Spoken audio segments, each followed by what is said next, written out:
working with Malays who don't want to work. And they don't want a consultant because the consultant makes them work.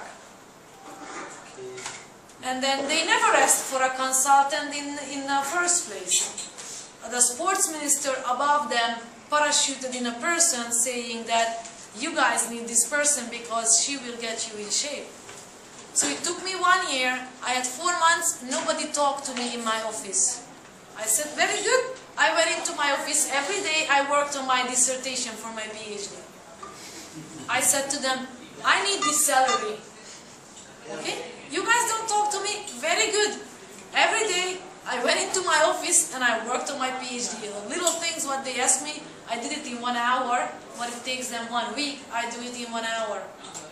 So those are the little things that I did here, done. And the rest of the time I was developing videos, I did my presentations, everything. And that's how I spent my time. Every day I went to the gym, I went running, I had great lunch, I had great life, I played tennis, I got paid, great. That's what I did. And I said, I know I'm doing my PhD, and once I'm done, I will be able to more. And then 4.5 years later, I was so sick of it, too much politics. I said, I can't bear with this anymore. So the last 6 months, while they were doing all their funny stuff again, I developed a life in my office on the salary of the Malaysian government. So that's how you do it. You do parallel things always. So during that time, it will be always a heavier load. That's all. Doing a PhD together with this work, that was insane. The dissertation part, insane. Because I had no weekends. My weekends was all for my weekdays were rest for me.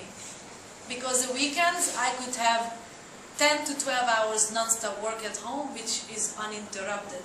Now that's how I spent 2-3 months at a time. Now how many of you do that? This is what is giving up. Yeah. Okay, you developed a life, and the people who are not coming to talk to you, basically they were in the form of rejection.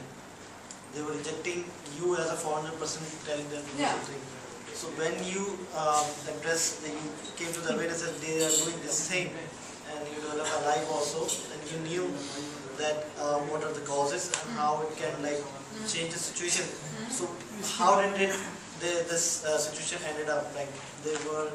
I'll tell you how it ended up. It ended up that I always practice what I do, and I know I have to prove myself.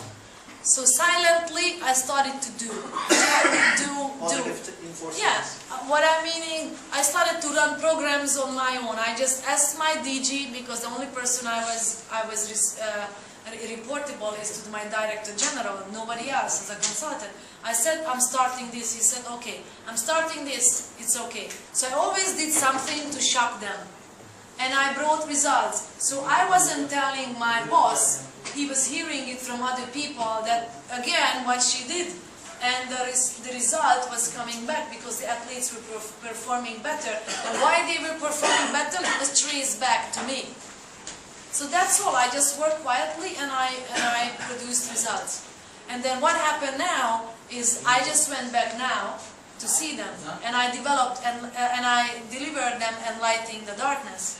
And they were in a state of shock. Then I told them, said, you guys never knew me on the aspects of I'm teaching inspirational stuff. So when I delivered that, in the first 20 minutes they were so cold. It's like they were my old colleagues knowing that I'm a nutritionist. And it was like knife in the air. They were waiting for where they can, put their little words in and scratch me on that. And it all got resolved. All got resolved. And now these words went to the Director General, sitting me down and say, Zsuzsanna, we need you. We never know what you're doing, nobody is doing. So sometimes you have to go away from the previous thing for things to change, time to allow, and then time is